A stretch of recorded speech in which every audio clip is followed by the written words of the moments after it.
Sleep paralysis o old hag syndrome. Madalas ay ito ang paliwanag nila sa mga sightings ng multo habang sila ay natutulog. Ito yung panahon na parang nananaginip ka na nasa loob ka ng kwarto mo at makikita mong may ibang tao sa loob o pwede ring ibang nilalang. Magigising ka na lamang ng bigla at iisipin mo kung panaginip nga ba iyon o hindi. Ako nga pala si Lem at ito ang karanasan ko sa mga kakaibang bagay. Una kong naranasan ang isang serye ng paulit-ulit na panaginip nung ako ay 18 taong gulang. Sa panaginip ko ay nasa loob ako ng aking kwarto. Makikita kong may nakasilip sa bintana at babangon ako. Pagbukas ko ng pintuan, makikita kong nasa isang malawak na bukirin na ako. May tumatakbong isang lalaki na parang may humahabol sa kanya. Madadapa siya at titingin sa akin habang humihingi ng tulong. Ang susunod na eksena ay nasa loob na kami ng isang bahay na nasa kalagitnaan pa lamang ng konstruksyon. Aakyatin ko ang hagdan at mararating ko ang itaas. Sa itaas noon ay makikita ko ang isang babae at meron ding lalaking nakabigti. Titingnan niya rin ako at hihingi siya ng tulong. Matapos ang lahat ng ito'y magigising na lamang ako. Paulit-ulit na ganoong eksena ang nangyayari. Siguro'y sa isang buwan ay 2 beses kong napapanaginipan iyon. Sinubukan kong itanong iyon kay Papa at sinabi nga lang niyang sleep paralysis iyon. Maging siya, nararanasan din daw yun.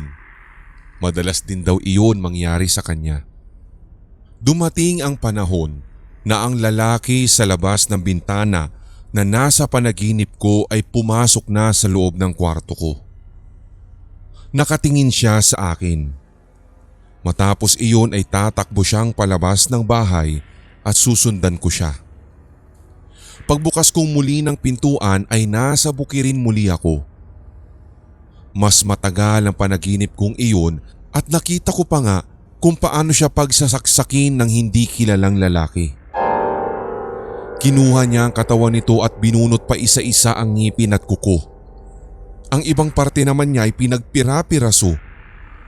Sa hindi tapos na bahay naman ay nakita ko ang babaeng ginahasa ng hindi kilalang lalaki. Pinaglaruan niya ang katawan ng babae matapos ibigti. Buhay pa iyon ang hiwain nito ang kanyang tiyan na naging dahilan ng pagkakalaglag ng kanyang bituka. Nadagdagan na rin ang mga hindi kilalang muka sa panaginip kong iyon. Hanggang sa meron na ngang isang tindera na hinatak papasok sa isang sasakyan at matapos yun ay binalatan na lamang siya ng ganun-ganun na lamang. As in buhay pa siya. Ang balat niya ay inipit sa parang sampayan at hinayaang matuyo. Ang isa naman ay isang kolehiyala na naglalaro ang edad sa 18 to 19. Nilagari ng chainsaw ang kanyang ulo. Pinakuluan hanggang mahiwalay ang bungo sa balat. Pero palaging nagsisimula iyon sa loob ng aking kwarto. Doon na ako nagsimulang mabahala, lalong-lalo na sa tumitinding presensya ng mga hindi kilalang tao na dumarating at nagpapakita sa panaginip ko. Ang karaniwan naman daw kasi sa panaginip ay yung mga nasa ala-ala mo na pero sigurado akong ang mga mukha ng sangkot sa paulit-ulit na panaginip na iyon ay hindi ko talaga kilala. Minsan sa isang noodle house sa bandang Espanya ay napansin ko ang may-ari nito na isang Chinese na panay ang titig sa akin. Nakita ko rin na kinuha niya sa kanyang serbidora ang order ko at siya na mismo ang nag-abot. Hindi na rin siya nagsayang ng segundo. Pagka-serve ng order ko, agad ay sinabi niyang, "May problema sa'yo. Mag-iingat ka." halatang takot na takot siya habang ibinubulong niya sa akin ang mga bagay na yun. Para bang may nakikinig sa binulong niyang iyon. Agad din siyang umalis matapos niyang sabihin sa akin ang bagay na yun. Sa aking pagtataka ay hindi ko halos naubos ang inorder ko. Lumapit ako sa kanya at nagtanong, "Pwede po bang magtanong?" Magalang kong pakiusap sa babae na sa tansya ko'y naglalaro ang edad sa 45 hanggang 50. Alanganin siya sa pagsagot na parang may maaaring mangyaring masama sa kanya anumang oras matapos ang pag-uusap naming iyon. "Bukas ang mata mo," wika niya. Hindi ko pa rin lubos na maintindihan ang kanyang sinasabi dahil totoo namang bukas ang mata ko. Pero may mga taong bukas ang ikatlong mata. Ang iba sa kanila kayang makakita ng mga ligaw na kaluluwa. Ang iba'y nakakarinig. May kayang makakita ng pangyayari sa simpleng hawak lamang. May mga taong nakakakita ng mga pwede o maaaring mangyari. Pero ang sayo ay iba. Natakot ako sa pinagsasasabi niya. Hindi ko inaasahan na ang simpleng pagkain ng noodle ay mapupunta sa usapang paranormal. Kaya mong maglakbay. Pero mag-iingat ka na may babalikan ka pang katawan sa oras na aalis ka. Maraming nakapaligid sa iyo at nag-aabang lang. Matapos niyang sabihin iyon, ay tinawag niya ang kanyang anak para umupo sa kahera at siya naman ay pumasok sa loob. Iniwan niya ako doon na marami pang katanungan sa isip. May mga gabing natatakot na akong matulog. Pakiramdam ko ay nagtipon silang lahat sa aking silid at naghihintay lamang ng tamang pagkakataon. Minsan ay niyaya kami ni Papa na magbakasyon sa bayan ng Quezon. Nang malapit na kami sa aming pupuntahan, may nadaanan kaming isang bahay. Sa unang tingin ko pa lamang, parang nakita ko na siya. Napakapamilyar yung bahay na iyon. Agad na pumasok sa isip ko kung sa panaginip ko ba ito nakita. Pero kung sa panaginip ko ay hindi pa tapos yung bahay na iyon, pero ngayon ay maayos na. Nadaanan ko din ng isang malawak na kabukiran. Kahit na medyo iba na ang itsura, nakatitiyak ako na ito yung bukid na nasa panaginip ko. Naroroon din ang isang tindahang sarado na. Doon din sa pilitang kinuha ang isang tindera ng isang hindi kilalang tao. Huminto kami sa harapan ng tindahang sarado at doon pala kami manunuluyan pansamantala. Kamag-anak daw namin iyon pero hindi ko matandaan. Mga kapatid daw sila ni Papa. Isang babae at isang lalaki. Dumating din ang iba pa naming kamag-anak at binati kami. Pero sa katunayan, wala doon ang aking utak kung hindi sa mga lugar na dinaanan namin. Naisip ko na panahon na ito para masolusyonan ang problema ko. Lumapit ako sa aking tito at tinanong ang istorya ng saradong tindahan. Pang-uusisa ko, "To, bakit sarado na yung tindahan sa tapat?" Ang nakatira dyan dati, isang matandang dalaga. Ang usap-usapan may kinalokohan daw na isang lalaki tapos sumama na lamang basta. Wala nang nag-aayos ng tindahan nila. Kaya sinara na lang ng mga tiga dito. Yung babae po ba dyan maikli ang buhok, may nunal sa pisngi, may makapal na salamin na parang may katarata. Nilarawan ko sa kanya ang babaeng nakikita ko sa panaginip. Kilala mo siya? Hindi sinagot ng tito ko ang tanong. Pero sa reaksyon niya ay parang tama ang deskripsyon na binigay ko. Maya-maya pa ay dumating pa ang pinsan ni Papa.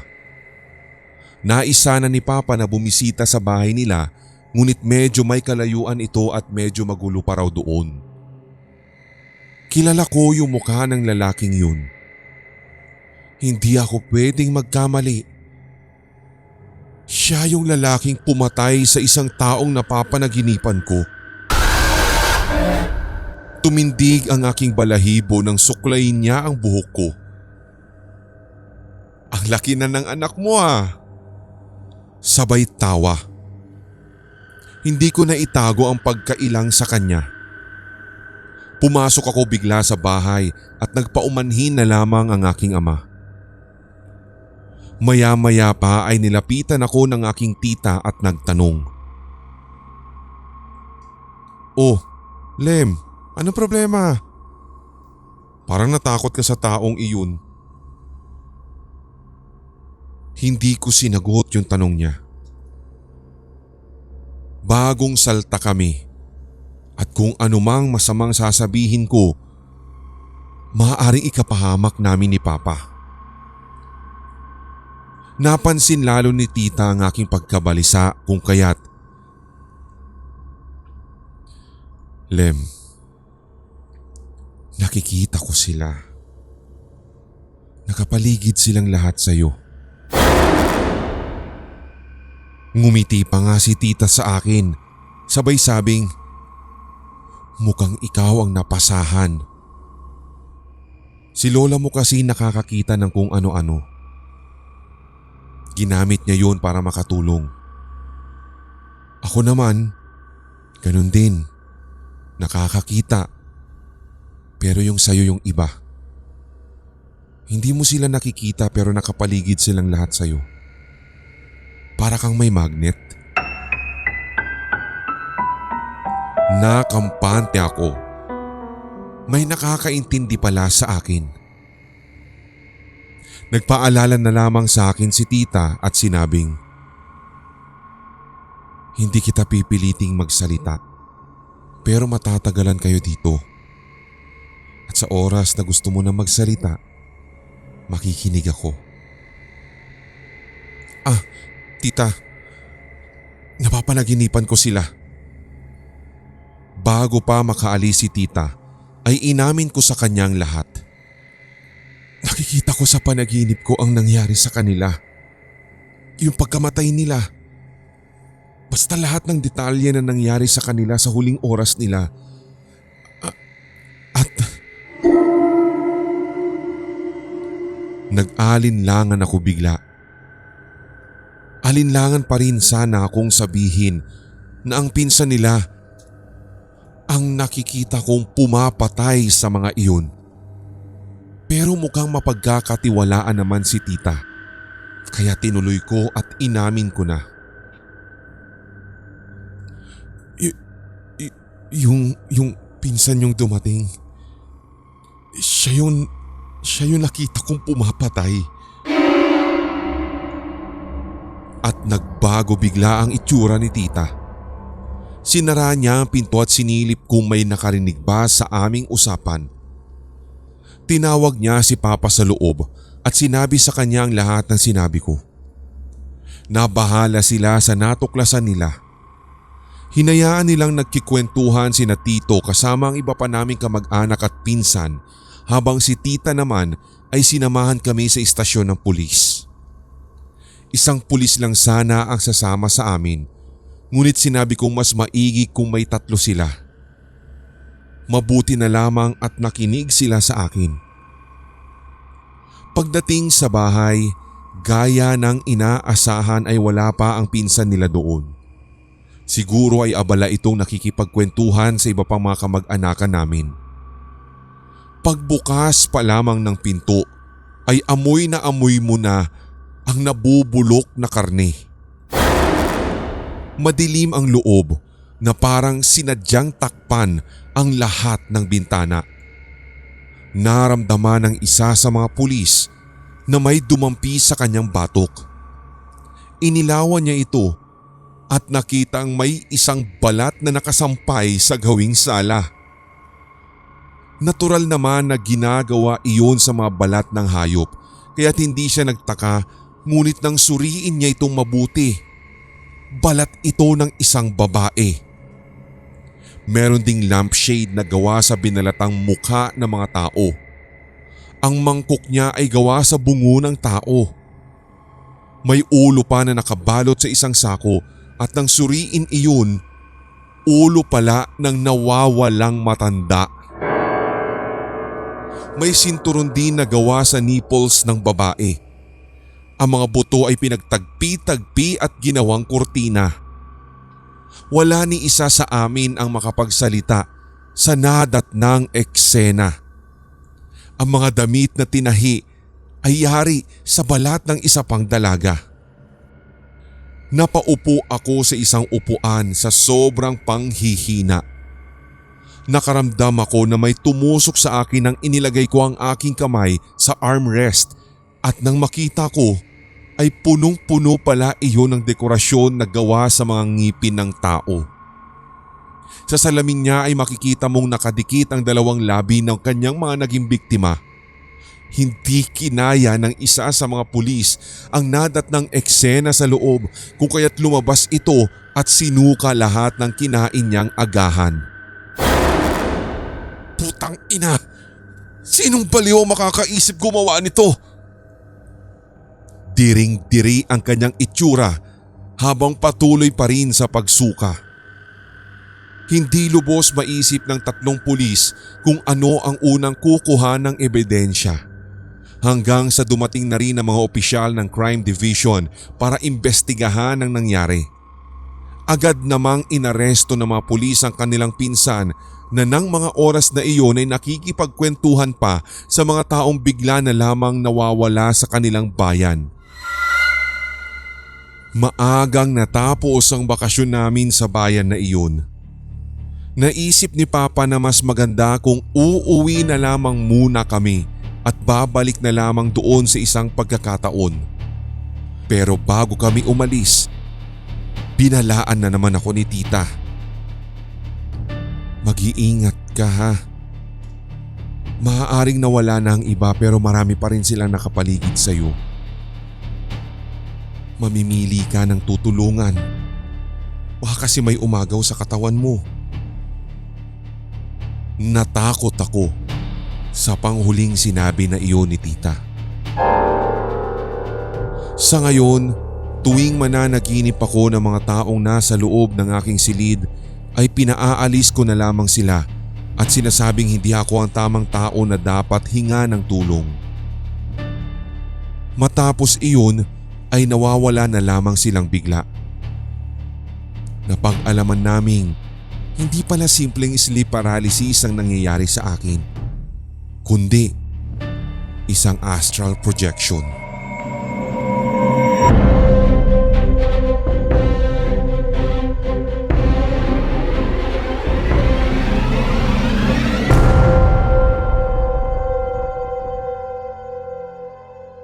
Napabalikwas bangon ka sa lalim ng gabi. Tagaktak ang pawi sa buong katawan mo kahit malamig naman ang hanging bumabalot sa iyong silid. Tumingin ka sa orasan na nasa maliit na mesa na pinagpapatungan ng malabong ilaw ng lampara. 3:00 na naman. Napabuntong hininga ka sa yamot na nararamdaman. Nagsimula ang mga ganitong pangyayari sa buhay mo nang sumakabilang buhay ang abuelo mo.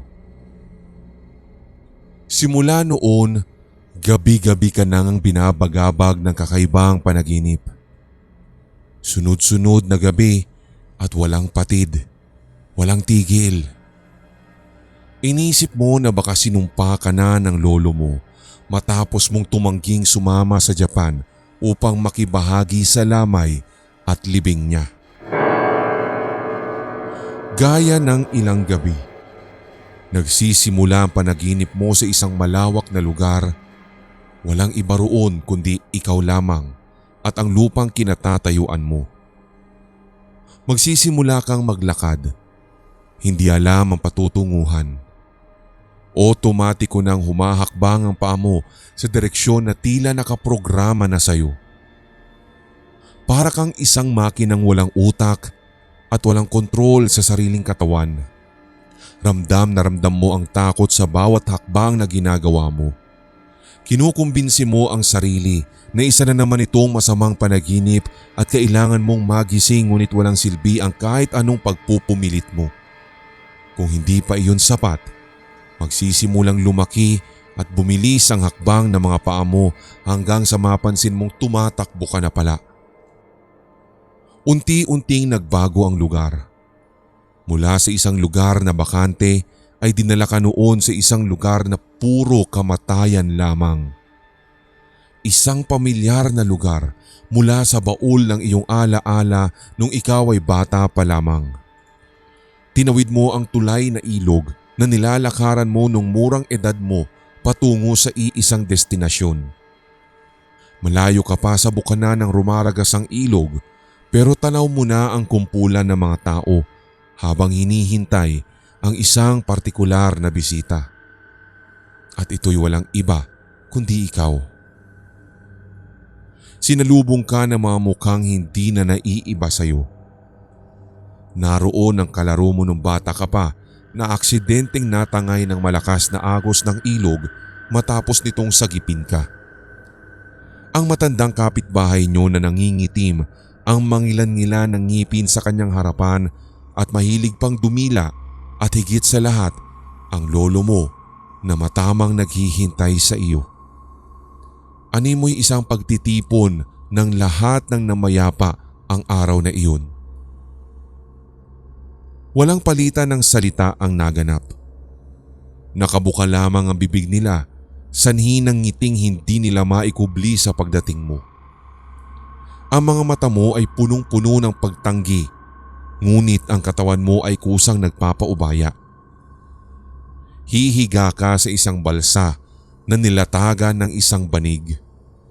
Matapos iyon ay itatali ng mga naroroon ang katawan mo gamit ang isang lubid na gawa sa isang uri ng baging. Tulong-tulong nilang bubuhatin ang balsa patungo sa may ilog. Ilalapag sa ibabaw ng katubigan sa kabibitawan. Bago ka pa umabot sa malalim na parte, tatama ang balsa sa mga batuhan kaya't nung oras na sumapit ka sa mas malalim na parte ay tumagilid ang sinasakyan mo at unti-unting lumubog. Gusto mong sumigaw at magpapasag ngunit wala kang magagawa. Ang isipan mo lamang ang humihiyaw sa totoong takot na dulot ng walang hiyang panaginip. Dahan-dahan ang paglubog hanggang sa matabunan na ang buong pagkatao mo ng tubig. Pero hindi doon napuputol ang panaginip. Bumababa pa ang balsa patungo sa malalim na bahagi hanggang sa wala ng sulyap ng liwanag na matatanaw. Kinakapos ka na ng hininga. Pakiramdam mo ay sasabog na ang baga mo sa oras na hindi ka makalanghap ng hanging ikabubuhay mo.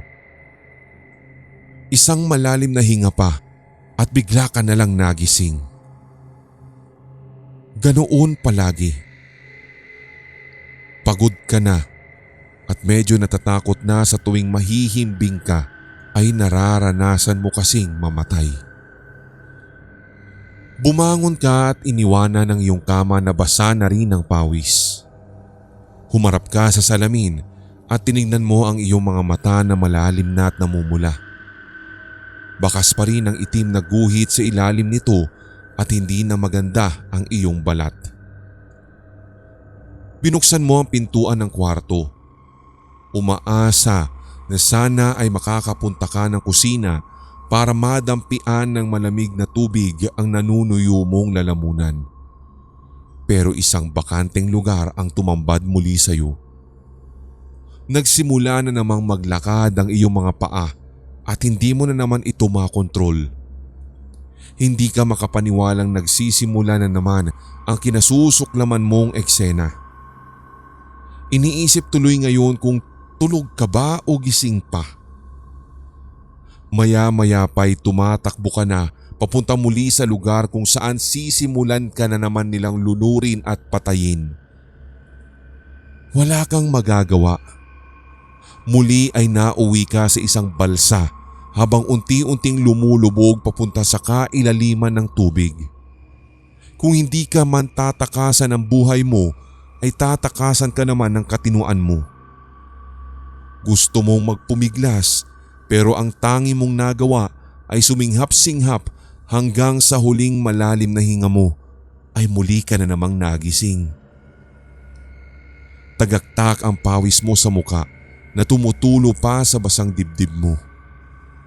Sinabunutan mo ang buhok mo dahil sa pagkainis sa hindi maipaliwanag na nangyayari sa buhay mo. Muli mong sinilip ang orasan na nakapatong sa maliit na mesa at 3:00 na naman. Bumangon ka at iniwan ang basang kama na dulot ng iyong pawis.